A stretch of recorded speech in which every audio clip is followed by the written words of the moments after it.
पहले नंबर प्रश्न से। तो यहाँ पे आप लोग देख सकते हैं, यहाँ पे लिख रहा है कि प्रश्न संख्या 1 से लेके 80 तक ऑब्जेक्टिव प्रश्न रहेगा, जिसमें से आपको 40 प्रश्न बनाना रहेगा। और यही पैटर्न आपका 2023 परीक्षा का भी रहेगा। 2023 बोर्ड परीक्षा में भी आपका सामाजिक विज्ञान से 80 ऑब्जेक्टिव प्रश्न आएगा, उसमें से 40 आपको बनाना है। और सेंटअप एग्जाम में भी 80 ऑब्जेक्टिव प्रश्न पूछ रहा है। तो देखिए सेंटअप परीक्षा में जो आपका पहला क्वेश्चन आएगा, यहाँ से देखिए बिल्कुल हूबहू यही क्वेश्चन आएगा, क्योंकि ये ओरिजिनल क्वेश्चन पेपर है।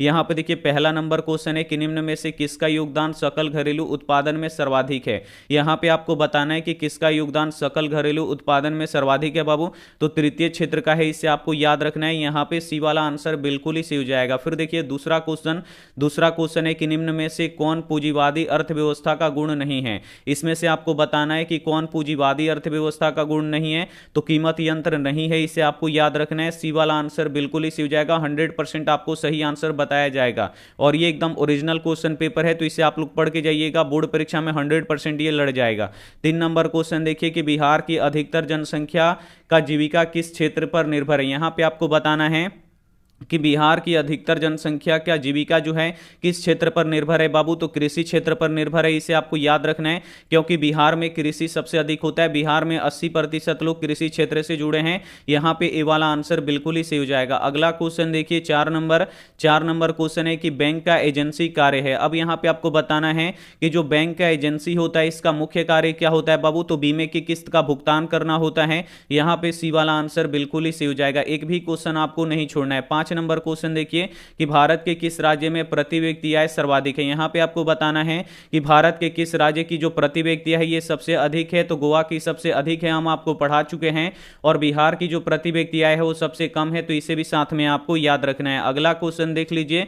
अगला क्वेश्चन भी हम आपको बहुत बार पढ़ाए हैं कि भारत में नई आर्थिक नीति कब लागू की गई। तो भारत में नई आर्थिक नीति कब लागू की गई थी, तो 1991 में लागू की गई थी। यहां पे सी वाला आंसर बिल्कुल ही सही हो जाएगा। अगला क्वेश्चन देखिए, अगला क्वेश्चन है 7 नंबर की राष्ट्रीय मानव विकास में किस राज्य का स्थान सर्वोच्च है। यानी यहां पे आपको बताना है कि राष्ट्रीय मानव विकास में किस राज्य का स्थान सर्वोच्च है, यानी सबसे पहले नंबर पे है, तो केरल का है, इसे आपको याद रखना है। यहां पे बी वाला आंसर बिल्कुल ही सही हो जाएगा। अगला क्वेश्चन देखिए, अगला क्वेश्चन यहां पे देखिए 8 नंबर क्वेश्चन है कि सिंगापुर की मुद्रा क्या है। अब यहां पे आपको सिंगापुर की मुद्रा बताना है, तो सिंगापुर की मुद्रा क्या है बाबू, डॉलर है, इसे आपको याद रखना है।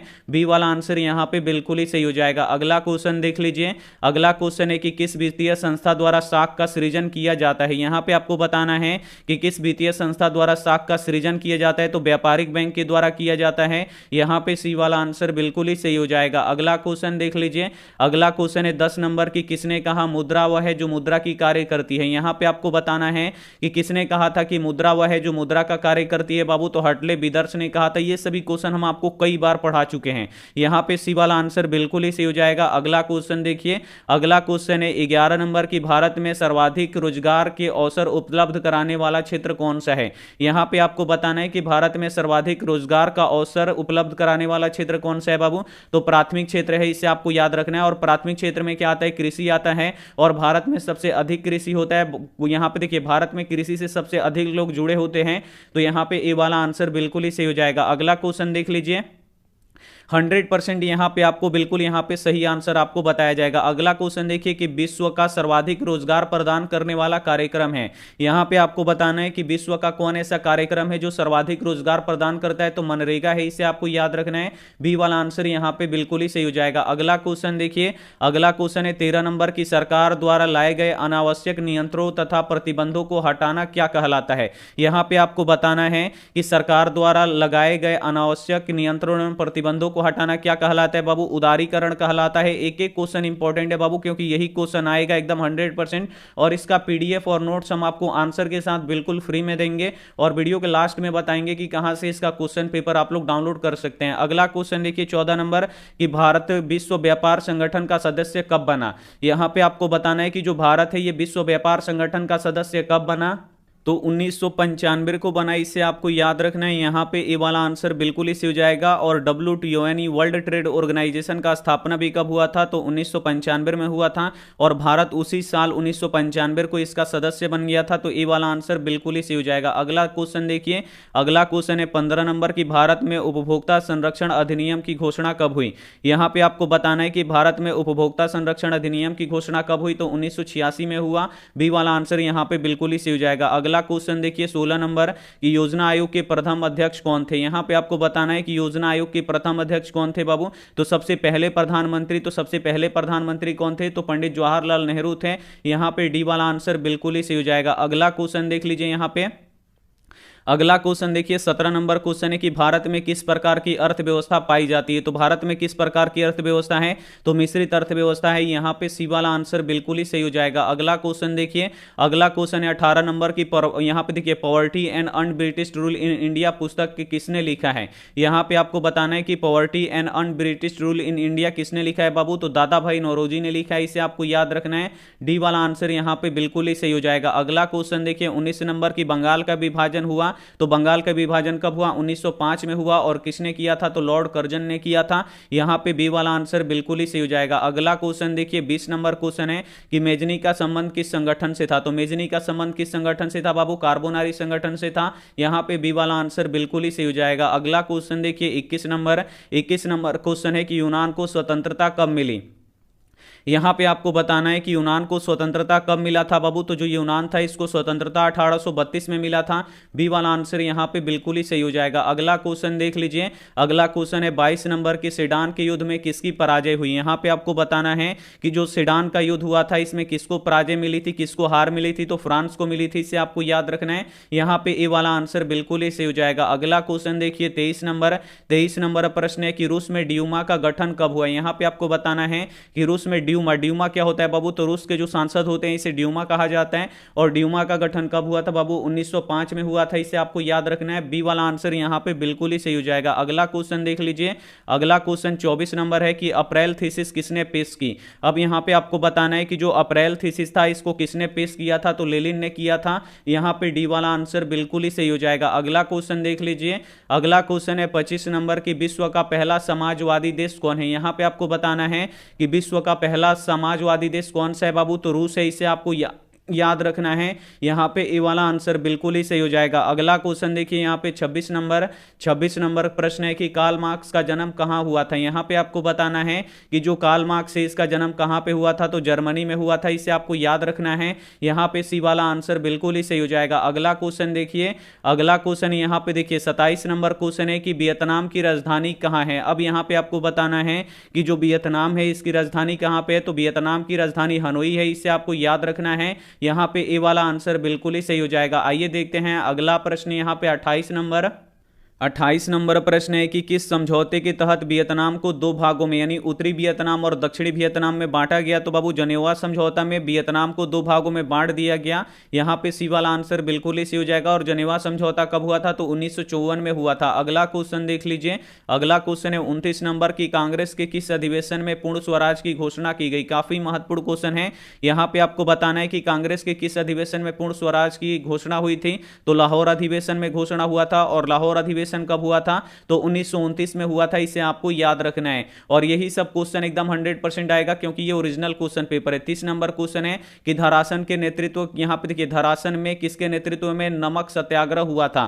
तो धरासन में किसके नेतृत्व में यहां पे नमक सत्याग्रह हुआ था बाबू, तो सरोजनी नायडू के नेतृत्व में हुआ था। सी वाला आंसर बिल्कुल ही सही हो जाएगा। अगला क्वेश्चन देखिए, अगला क्वेश्चन है 31 नंबर की, ईस्ट इंडिया एसोसिएशन की स्थापना कब हुई। यहां पे आपको बताना है कि ईस्ट इंडिया एसोसिएशन की स्थापना कब हुआ था बाबू, तो 1866 में हुआ था।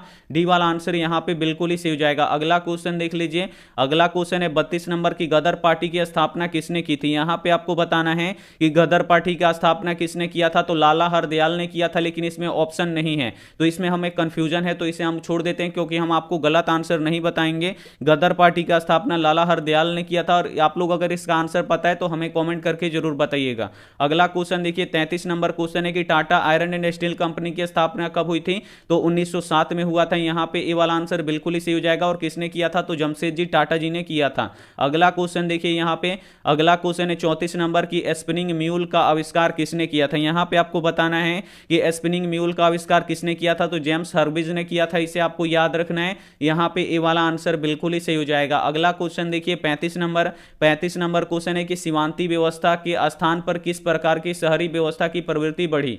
यहाँ पे आपको बताना है कि सीमांती व्यवस्था के स्थान पर किस प्रकार की शहरी व्यवस्था की प्रवृत्ति बढ़ी? तो प्रगतिशील यह प्रवृत्ति बढ़ी। इसे आपको याद रखना है। यहाँ पे ए वाला आंसर बिल्कुल ही सही हो जाएगा। अगला क्वेश्चन देखिए, अगला क्वेश्चन है 36 नंबर की, 1929 के मंदी में सबसे बुरा प्रभाव किस देश पर पड़ा था? तो सबसे बुरा प्रभाव किस देश पर पड़ा था बाबू? संयुक्त राज्य अमेरिका पर पड़ा था। यहाँ पे सी वाला आंसर बिल्कुल ही सही हो जाएगा। अगला क्वेश्चन देखिए, अगला क्वेश्चन है 37 नंबर की, न्यू डील का संबंध निम्न में से किससे था? यहाँ पे आपको बताना है कि न्यू डील का संबंध किससे था बाबू? तो आर्थिक नीति से था। इसे आपको याद रखना है। यहाँ पे डी वाला आंसर बिल्कुल ही सही हो जाएगा। और न्यू डील किसने लागू किया था? तो अमेरिका के राष्ट्रपति ने लागू किया था। इसे आपको याद रखना है। अगला क्वेश्चन देखिए 38 नंबर प्रश्न है कि अंतरराष्ट्रीय मुद्रा कोष की स्थापना कब हुई? यहां पे आपको बताना है कि अंतरराष्ट्रीय मुद्रा कोष की स्थापना कब हुई? तो 1945 में हुई। इसे आपको याद रखना है। यहां पे ए वाला आंसर बिल्कुल ही सही हो जाएगा। अगला क्वेश्चन देखिए 39 नंबर प्रश्न है कि मुद्रण कला का आविष्कार कहां हुआ? अब यहां पे आपको बताना है कि जो मुद्रण कला यानी जो प्रिंटिंग प्रेस है, इसका आविष्कार कहां पे हुआ था बाबू? चीन में हुआ था। इसे आपको याद रखना है। सी वाला आंसर यहां पे बिल्कुल ही सही हो जाएगा। अगला क्वेश्चन देखिए 40 नंबर प्रश्न है कि प्रथम पेपर मिल की स्थापना किस देश में हुई? अब यहां पे आपको बताना है कि प्रथम पेपर मिल की स्थापना किस देश में हुई बाबू? तो जर्मनी में हुई। इसे आपको याद रखना है। बी वाला आंसर बिल्कुल ही सही हो जाएगा। अगला क्वेश्चन देखिए 41 नंबर क्वेश्चन है कि 95 थीसिस के लेखक कौन है? अब यहां पे आपको बताना है कि जो 95 थीसिस है, इसके लेखक कौन है बाबू? तो इसके लेखक यहां पे देखिए, इसके लेखक कौन है? तो मार्टिन लूथर है। इन्हें आपको याद रखना है। डी वाला आंसर यहां पे बिल्कुल ही सही हो जाएगा। अगला क्वेश्चन देखिए 42 नंबर क्वेश्चन है कि संवाद कौमुदी किस भाषा में समाचार पत्र था? यहां पे आपको बताना है कि यहां पे संवाद कौमुदी किस भाषा में जो समाचार पत्र था? तो ये बंगाली भाषा में समाचार पत्र था। यहां पे ए वाला आंसर बिल्कुल ही सही हो जाएगा। अगला क्वेश्चन देखिए 43 नंबर प्रश्न है कि रूसो कहां का दार्शनिक था? तो जो रूसो था ये फ्रांस का दार्शनिक था। यहां पे ए वाला आंसर बिल्कुल ही सही हो जाएगा। अगला क्वेश्चन देखिए 44 नंबर प्रश्न है कि गोलघर का निर्माण कब हुआ? तो गोलघर का निर्माण 1786 ईस्वी में हुआ। और गोलघर कहां पे है? पटना में है। और किस लिए बनाया गया था? तो अनाज रखने के लिए बनाया गया था। अगला क्वेश्चन देखिए 45 नंबर की, असहयोग आंदोलन का प्रस्ताव कांग्रेस के किस अधिवेशन में पारित हुआ? तो असहयोग आंदोलन का प्रस्ताव कांग्रेस के किस अधिवेशन में पारित हुआ? तो यहां पे सितंबर 1920 कलकत्ता अधिवेशन में पारित हुआ। यहां पे ए वाला आंसर बिल्कुल ही सही हो जाएगा। अगला क्वेश्चन देख लीजिए, अगला क्वेश्चन है 46 नंबर की, ताशकंद में भारतीय कम्युनिस्ट पार्टी की स्थापना किसने किया? तो भारतीय कम्युनिस्ट पार्टी का स्थापना किसने किया? तो एम.एन. राय ने किया। सभी क्वेश्चन हम आपको पढ़ा चुके हैं। जो बच्चे हमसे पढ़े हैं वो सभी क्वेश्चन का आंसर यहां पे बता देंगे। चलिए अगला क्वेश्चन देखिए 47 नंबर की, यंग इटली की स्थापना किसने की थी? अब यहां पे आपको बताना है कि जो यंग इटली है इसकी स्थापना किसने किया था? तो यंग इटली की स्थापना मेजनी ने किया था। इसे आपको याद रखना है। यहां पे ए वाला आंसर बिल्कुल ही सही हो जाएगा। अगला क्वेश्चन देखिए, अगला क्वेश्चन है 48 नंबर की, भारतीय संविधान सभा का गठन कब हुआ? तो भारतीय संविधान सभा का गठन 1946 में हुआ। इसे आपको याद रखना है। यहां पे ए वाला आंसर बिल्कुल ही सही हो जाएगा। अगला क्वेश्चन देखिए, अगला क्वेश्चन है 49 नंबर की, निम्न में से कौन संघ सूची में है? अब यहां पे देखिए, इसमें से आपको बताना है कि कौन संघ सूची में है। तो संघ सूची में क्या होता है बाबू? तो जो राज्य के अधीन आता है वो संघ सूची में होता है। तो शिक्षा, संचार और व्यवस्था, ये तीनों किस में आता है? समवर्ती सूची में आता है। लेकिन जो पुलिस होती है राज्य की, किस में आती है? संघ में आती है। तो यहां पे डी वाला आंसर बिल्कुल ही सही हो जाएगा। अगला क्वेश्चन देख लीजिए, अगला क्वेश्चन है संविधान संशोधन हेतु सांसदों में के दोनों सदनों में कुल कितना बहुमत आवश्यक है? यहां पे आपको बताना है कि अगर संविधान में संशोधन करना है तो सांसद के दोनों सदनों में कितना बहुमत का आवश्यक है बाबू? तो 2/3 बहुमतों का आवश्यक है। इसे आपको याद रखना है। सी वाला आंसर बिल्कुल ही सही हो जाएगा। अगला क्वेश्चन देखिए 51 नंबर प्रश्न है कि राष्ट्रीय स्तर पर पंचायत राज प्रणाली की शुरुआत किस समिति की अनुशंसा पर हुई? यहां पे आपको बताना है कि राष्ट्रीय स्तर पर पंचायती राज प्रणाली की शुरुआत किस समिति की अनुशंसा पर हुआ था? तो बलवंत राय मेहता समिति की अनुशंसा पर हुआ था। डी वाला आंसर बिल्कुल ही सही हो जाएगा। अगला क्वेश्चन देखिए, अगला क्वेश्चन है 52 नंबर की, संविधान का कौन सा संशोधन विधेयक पंचायती राज प्रणाली से संबंधित है। यहां पे आपको बताना है कि संविधान का कौन सा संशोधन विधेयक पंचायती राज प्रणाली से यहां पे संबंधित है, तो 73वां संशोधन है, इसे आपको याद रखना है। बी वाला आंसर यहां पे बिल्कुल ही सही हो जाएगा। अगला क्वेश्चन देखिए, अगला क्वेश्चन है 53 नंबर, जो काफी महत्वपूर्ण है। यहां पे आपको बताना है कि पंचायती राज व्यवस्था का दूसरा स्तर कौन सा है। यहां पे आपको बताना है कि पंचायती राज व्यवस्था का दूसरा स्तर क्या है, तो पंचायत समिति है, इसे आपको याद रखना है। यहां पे सी वाला आंसर बिल्कुल ही सही हो जाएगा। अगला क्वेश्चन देखिए 54 नंबर क्वेश्चन है कि 1975 में आपातकाल के समय प्रधानमंत्री कौन थे। यहां पे आपको बताना है कि 1975 के आपातकाल के समय प्रधानमंत्री कौन थे बाबू, तो यहां पे देखिए इंदिरा गांधी थी, इन्होंने ही आपातकाल का घोषणा किया था। यहां पे ए वाला आंसर बिल्कुल ही सही हो जाएगा। अगला क्वेश्चन देखिए 55 नंबर प्रश्न है कि चिपको आंदोलन का प्रारंभ किस राज्य से हुआ। यहां पे आपको बताना है कि चिपको आंदोलन का शुरुआत किस राज्य से हुआ था, तो इसका शुरुआत उत्तराखंड से हुआ था। बी वाला आंसर बिल्कुल ही सही हो जाएगा। और चिपको आंदोलन के अग्रणी नेता कौन थे, तो सुंदरलाल बहुगुणा थे, इन्हें आपको याद रखना है। 56 नंबर क्वेश्चन है कि निम्न में से कौन राष्ट्रीय राजनीतिक दल है। इसमें से आपको बताना है कि राष्ट्रीय राजनीतिक दल इसमें से कौन सा है बाबू, तो यहां पर देखिए जेडीयू, अब यहां पे राष्ट्रीय राजनीतिक दल यहां पे देखिए राष्ट्रीय राजनीतिक दल कौन सा है, तो सॉरी यहां पे देखिए कम्युनिस्ट पार्टी होगा। क्या होगा यहां पे, जो कम्युनिस्ट पार्टी है, यहां पे देखिए ये क्या है, राष्ट्रीय राजनीतिक दल है, ये सभी जगहों पर पाई जाती है। यहां पे डी वाला आंसर बिल्कुल ही सही हो जाएगा। अगला क्वेश्चन देख लीजिए, अगला क्वेश्चन है 57 नंबर की, सूचना का अधिकार आंदोलन कहां से शुरू हुआ। तो सभी को पता है कि सूचना का अधिकार आंदोलन कहां से शुरू हुआ था, तो राजस्थान से हुआ था। कई बार हम आपको पढ़ाए हैं, यहां पे ए वाला आंसर बिल्कुल ही सही हो जाएगा। ये भी क्वेश्चन पढ़ाए हैं आपको कि महापौर का कार्यकाल कितने वर्षों का होता है, तो जो महापौर होते हैं इनका जो कार्यकाल होता है ये 5 वर्षों का होता है। यहां पे बी वाला आंसर बिल्कुल ही सही हो जाएगा। अगला क्वेश्चन देख लीजिए, अगला क्वेश्चन है यहां पे 59 नंबर की, हरित क्रांति से किस राज्य के आर्थिक लाभ हुआ। यहां पे आपको बताना है कि हरित क्रांति से किस राज्यों को लाभ हुआ था बाबू। हरियाणा को लाभ हुआ था, पंजाब को लाभ हुआ था, उत्तर प्रदेश को लाभ हुआ था, यानी इनमें से सभी को लाभ हुआ था। तो डी वाला आंसर बिल्कुल ही सही हो जाएगा। अगला क्वेश्चन देखिए, अगला क्वेश्चन है 60 नंबर की, पानी के निजीकरण के विरुद्ध कहां संघर्ष हुआ। तो पानी के निजीकरण के विरुद्ध कहां संघर्ष हुआ बाबू, बोलीविया में हुआ। कई बार हम आपको पढ़ाए हैं, यहां पे डी वाला आंसर बिल्कुल ही सही हो जाएगा। अगला क्वेश्चन देखिए 61 नंबर क्वेश्चन है कि भारत में किस प्रकार की दलीय व्यवस्था है। तो भारत में किस प्रकार की दलीय व्यवस्था है, तो बहुदलीय व्यवस्था, इसे आपको याद रखना है। सी वाला आंसर बिल्कुल ही सही हो जाएगा। अगला क्वेश्चन देखिए 62 नंबर क्वेश्चन है कि माधव कुमार किस देश के पूर्व प्रधानमंत्री हैं। यहां पे आपको बताना है कि जो माधव कुमार हैं ये किस देश के पूर्व प्रधानमंत्री हैं, तो नेपाल के हैं, इन्हें आपको याद रखना है। बी वाला आंसर यहां पे बिल्कुल ही सही हो जाएगा। अगला क्वेश्चन देख लीजिए, अगला क्वेश्चन यहां पे देखिए 63 नंबर क्वेश्चन है कि भारत का प्रथम चीनी मिल की स्थापना किस राज्य में की गई थी। तो भारत में प्रथम चीनी मिल की स्थापना किस राज्य में किया गया था, तो उत्तर प्रदेश में किया गया था। यहां पे बी वाला आंसर बिल्कुल ही सही हो जाएगा। और उत्तर प्रदेश में सबसे चीनी मिल अधिक है, यह भी आपको याद रखना है। 64 नंबर क्वेश्चन है कि चरक का संबंध किस देश से था, तो जो चरक थे इनका संबंध भारत से था, इसे आपको याद रखना है। सी वाला आंसर यहां पे बिल्कुल ही सही हो जाएगा। अगला क्वेश्चन देखिए 65 नंबर की, कान्हा राष्ट्रीय उद्यान कहां पे स्थित है।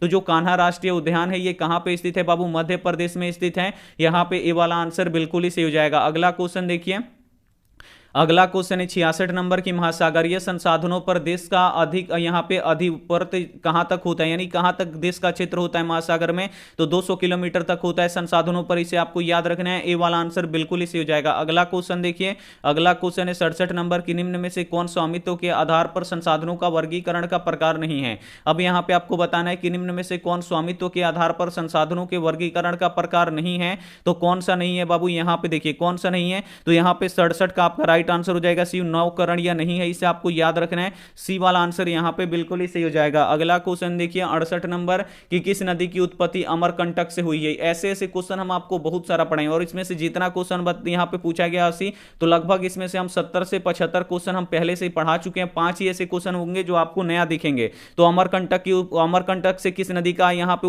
उद्गम हुआ था बाबू, तो सोन का हुआ है, इसे आपको याद रखना है, सोन नदी का। अगला क्वेश्चन देखिए 69 नंबर की, बिहार में कितने प्रतिशत क्षेत्र पर कृषि, यहां पे आपको बताना है कि बिहार में कितना प्रतिशत कृषि क्षेत्र है। तो बिहार में कितना प्रतिशत कृषि क्षेत्र है ये आपको बताना है, तो 60% है, इसे आपको याद रखना है। ए वाला आंसर बिल्कुल ही सही हो जाएगा। अगला क्वेश्चन देखिए, अगला क्वेश्चन है 70 नंबर की, श्वेत क्रांति का संबंध है। तो श्वेत क्रांति का संबंध बाबू किससे है, तो दूध से है, आपको बता चुके हैं कई बार। यहां पे सी वाला आंसर बिल्कुल ही सही हो जाएगा। अगला क्वेश्चन देखिए 71 नंबर की, रबड़ की खेती के लिए कौन सा जलवायु चाहिए, और रबड़ की खेती कहां पे होता है, तो केरल में सबसे अधिक होता है। और रबड़ की खेती के लिए कौन सा जलवायु जलवायु चाहिए बाबू, तो भूमध्य रेखीय जलवायु चाहिए, इसे आपको याद रखना है।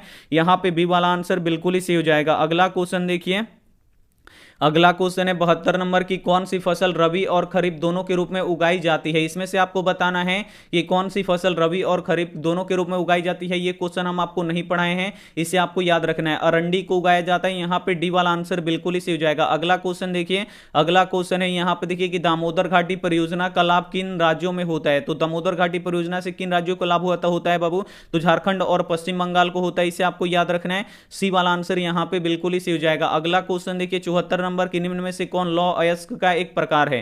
तो लौह अयस्क का प्रकार कौन सा है बाबू, हेमेटाइट है, इसे आपको याद रखना है। बी वाला आंसर बिल्कुल ही सही हो जाएगा। अगला क्वेश्चन देखिए, अगला क्वेश्चन है 75 नंबर की, टेक्सोल का उपयोग होता है। तो टेक्सोल का उपयोग बाबू किसके इलाज में किया जाता है, तो कैंसर के इलाज में किया जाता है। बी वाला आंसर बिल्कुल ही सही हो जाएगा। अगला क्वेश्चन देख लीजिए, अगला क्वेश्चन है 76 नंबर की, बिहार का कौन सा क्षेत्र सूखे से प्रवण है, यानी कहां पे सबसे अधिक सुखाड़ पाया जाता है, तो दक्षिण बिहार में पाया जाता है, इसे आपको याद रखना है। बी वाला आंसर बिल्कुल ही सही हो जाएगा। अगला क्वेश्चन देख लीजिए, अगला क्वेश्चन है 77 नंबर की, भूकंप केंद्र के ऊर्ध्वाधर पृथ्वी की सतह पर स्थित केंद्र को क्या कहते हैं, तो ये आपको बताए हैं अधिकेंद्र कहते हैं। सी वाला आंसर बिल्कुल ही सही हो जाएगा। और जहां पे भूकंप जन्म लेता है उसे भूकंप केंद्र कहते हैं। अगला क्वेश्चन देखिए 78 नंबर कि, निम्न में से किसे सर्वाधिक खतरनाक सुखाड़ माना जाता है। अब इसमें से आपको बताना है कि किसे सर्वाधिक यहां पे खतरनाक सुखाड़ माना जाता है बाबू, मौसमी सुखाड़ को माना जाता है। यहां पे सी वाला आंसर बिल्कुल ही सही हो जाएगा। अगला क्वेश्चन देखिए, अगला क्वेश्चन है 79 नंबर की, बाढ़ से हानि होती है। तो बाढ़ से हानि किसको होती है बाबू, फसलों को भी होता है, पशुओं को भी होता है,